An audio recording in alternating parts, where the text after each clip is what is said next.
All right.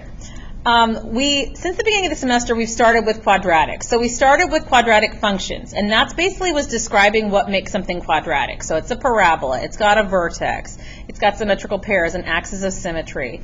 We talked about how we can tell something's a quadratic from a table, from a graph, from an equation. We talked about how to transform quadratics by stretching or compressing them or flipping them, and all those different things. So that's what we learned in Unit 3. Then we kind of took a break from quadratics, even though you might not have realized it, and we switched from quadratic equations to polynomial operations, and we learned how to add, subtract, multiply, and divide. Because we had just introduced these quadratics, now we needed to learn some math to be able to do math with them. Okay, so now that we have the math from Unit 4, and we understand about quadratics from Unit 3, now we're actually ready to solve quadratic equations, meaning I give you an equation, a quadratic equation, and you tell me what x is, or what the x's are, okay? So, before we do that, we have one last little bit of math to clean up. And that last little bit of math to clean up is writing an equation from points, a table, a graph. Now, the easiest way to do this is by using stat in our calculators. Or by using, I suppose in Desmos, we could also be using the quadratic regression function in Desmos. I'm going to show with the TIs because that's what we have right now. I may remake this to include the Desmos stuff too, or make a supplemental video. So, as I said in class, y'all have been doing your own thing for 3 grading periods, and now I need you to do what I say.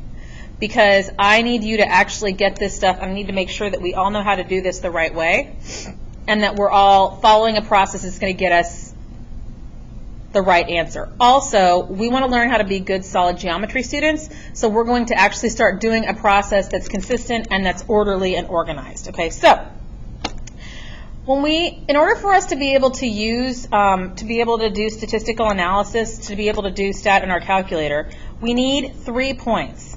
If I try to do quadratic regression with only 2 points, I'm going to get this error domain. And basically what error domain means is I need more x, y values. I need more x's. There's not enough x's. I need at least 3. So the calculator is telling you I need more x's. There's not enough x values here. Meaning, consequently, there's also not enough y values. So that's what they're telling you. They're telling you something, I need more points. I can't do this with the points you've given me. So it has to have at least 3 points. It's helpful if one of them is the vertex, but I don't think it has to be. Just has to have 3 points. Okay? So that's what you're going to see if you try to do with just 2 points. So we need 3 points. The first thing that we're always going to do with these 3 points is we're going to put them in a table because we like to get the right answer and we don't want to make a mistake.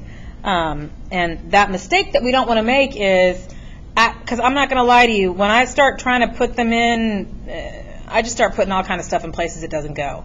Even having the ordered pairs, I want to actually cross them off after I put them in the table. Have to be very careful, because if you're not careful, you're not going to get the right answer. So I'm going to first put them in a table. Okay, and then I'm going to go into stat, and I'm going to enter them into my into the table.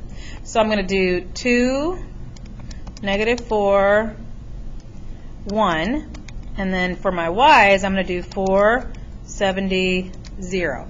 Now remember, L1, I'm going to use list 1 for my x values and list 2 for my y values. All right, and then I'm going to do stat calc 5 for quadratic regression. Okay, hit enter 5 times, and I'm going to go. And now, you notice here I've got my r² value. Now, if they're asking me to estimate, model, predict, find the closest value, and they give me a table of values, they're probably it's probably a scatter plot. But in this case, they're saying these 3 points are points from a quadratic function. These points are on this parabola. So they're saying these came from a specific parabola. That's what this r² value of 1 is telling me. It's telling me that this function is a perfect fit for these 3 points. Okay? If I'm doing stat for a scatter plot, I'm probably not going to see an r² value of 1. If I'm doing it with a list of points that came from a function, I will. So for what we're doing right now, my r² value should be 1. You don't have to turn this on though. But if you do, you're going to hit mode, arrow up, and go to stat diagnostics, arrow over to on, and hit enter. Okay, so So let me get back in there. Now, the next thing that you're going to do is, and again, you're going to do it because you like to get the right answer. We like to be right. It's my favorite thing. I don't understand why it would not be anybody's favorite thing. Okay, so what we're going to do is we're going to write exactly what we see in the calculator. So I see y equals ax squared plus bx plus c. Now, I see a equals 3, b equals -5, and c equals 2. So I could write a equals 5, b equals 5, a equals 3, b equals -5, c equals 2. That's totally fine. I like to draw an arrow because it more helpfully, like it focuses me on the fact that I'm substituting. So a is 3, b is -5, c is 2. And the r squared value is just there to tell me I'm doing it right. Now I'm going to actually substitute those values in. Y equals 3x squared minus 5x plus 2. And that is how I get a quadratic function, how I get a quadratic equation from 3 points. Okay? Just that simple. Okay? So I want you to pause, and I want you to try this second one. And then I'm going to let you, I'll tell you what my answer is, and we'll see if we got the same thing, and then we'll save the last one for class. Okay, so again, I go to Stat, Edit, I put, well, first I got to make a table, because that's just a nightmare waiting to happen. -8, -20, -6, -22, 10, 106. Okay. And now I just enter -8, -6, 10, -20, -22, 106. And again, I'm using Stat. I want to make sure I carefully enter them. That's why I'm checking and double checking and triple checking and all the checking. Okay? All right, I see that r squared value of 1 makes me feel real confident that I've both entered them right and that this is the equation I want. So I'm going to write what I see. Y equals ax squared plus bx plus c. Again, I'm writing this because I want to make sure that I know exactly where to put these values. They're telling me that a is 0.5. Now, they said 0.5. I always put a leading 0 because if I don't put a 0 in front of the point, the decimal, I tend to kind of lose it. So, like, I forget it's there. So instead of saying this is 0.5x squared, I'll say it's 5x squared. So if you're like me, you should probably go ahead and do that same thing. For b, I got 6, and c is -4. And now I'm just going to go through and substitute it in. So y equals 0.5x squared plus 6x minus 4. All right? So that's the first part of writing equations, all right, that we're going to talk about. Now, this works great if they give me 3 points, but what if they don't? We're going to have to use what we know to find that third point. Let's look at this next example. So for the next example, we're actually going to look at this situation. Now, in class, when we talked about this, they're like, oh, no, graphs, I'm done. Oh, here's the situation. Don't be scared. Just write down what you see, okay? It says a rocket was launched from a height of 16 feet from the ground and reached a maximum height of 160 feet in 3 seconds. So, launch is, well, first of all, the x values, this looks like time to me because I launch at 0 seconds. Okay, and my rocket is going is changing distance, right? So my time is going to be in seconds, and this is going to be my height in feet. Okay, so I'm going to plot what they told me. So they said it launched. So at 0 seconds, this thing was 16 feet off the ground. So maybe it was on like a platform, on a building, something like that. It launched. So it went swing, and it went flying, okay? It reached a maximum height of 160 feet in 3 seconds. So at 3 seconds, it was up here at 160 feet, okay? That's its maximum. So that means it didn't go any higher than that. In math, maximum means vertex. So this is my vertex.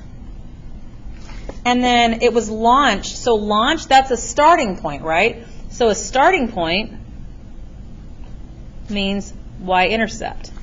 Okay? So again, we're just thinking about what we know. And most of you guys, like if you just thought about this and you drew a picture, just without a graph, if it didn't have a grid, you'd say, okay, it started at 16 and went flying up into the air, and 3 seconds later it was at 160 feet, and then swoop, it went down and hit the ground. That's what you would draw, right? Because that's the path it takes. That's exactly what we're doing here. So just from looking at this, I see that my vertex is 3, 160, and I have this other point, my y-intercept, at 0, 16. All right? Now I could draw a parabola, but can I? Because I've only got half of it. Okay? Bigger problem is I need to write an equation for this thing, and I've only got 2 points. Okay? So I need a third point. So there's 2 ways I can do this. I can find that third point off the graph, or I can find that third point using the table. So let's take a look. So when I asked about this in class, everybody was at first like, I don't know where I'm supposed to get the third point from. Am I supposed to make it up? Okay, but think about it, okay? One of the things that makes a quadratic function is that it has symmetrical pairs. So that means if I fold the parabola in half going right through the vertex, I should have symmetrical points on either side. So this point is 3, so the y-intercept is 3 to the left of the axis of symmetry. That means I have another point 3 to the right at 6, 16. And a lot of people in class, they were like, yeah, it's at 6. But when I asked them to try to explain why, they didn't know why. They just knew it was at 6.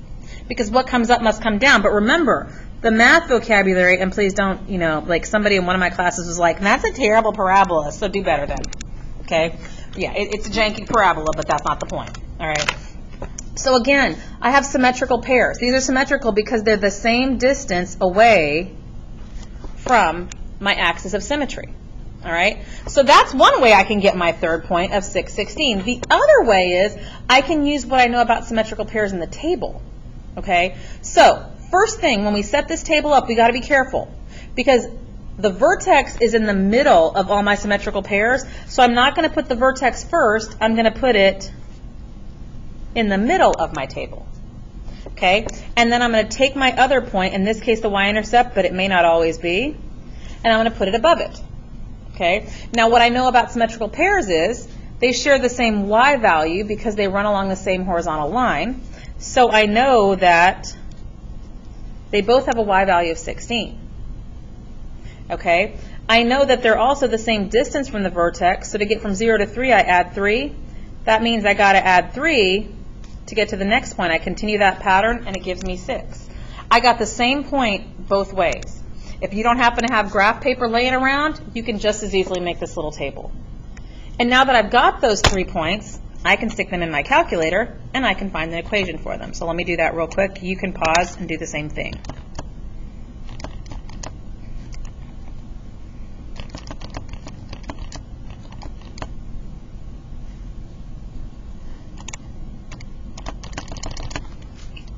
Okay, I've got that r squared value of 1, makes me happy. So I see y equals ax squared plus bx plus c. A is negative 16, B is 96, and C is 16. When I plug that all in, I get y equals negative 16x squared plus 96x plus 16. Okay, so that's the first thing. All right. So this, again, looked a little scary, but it wasn't that bad. And we are so close to being able to write this in vertex form also. So there's a whole process to convert vertex into standard form, but we don't even need that because we can use 3 points to find our standard form, and then once we have standard form, we basically have vertex form if we have our vertex, well, which we can use to find our vertex. So vertex form, let's talk real quick. Let's just kind of like write a little line here, vertex. I don't know why I put a W for vertex form. Vertex form. Okay, and this is for, I don't have to memorize this, although you probably will because you're going to write it every time, is y equals a times x minus h squared plus k. I had somebody ask me, why are you using y instead of f of x? Because I'm doing quadratic equations right now instead of quadratic functions, so I'm not writing it in function notation. If you want to write f of x, you go nuts, it's okay. All right? So, I know that my vertex is 3, 160, and vertex form comes from HK. We have that written on our formula chart dump, okay? So the vertex is H comma K, which means that right here, My vertex is right here, so h is 3 and k is 160. I circled the 3. I'm going to tell you why in a minute. Okay?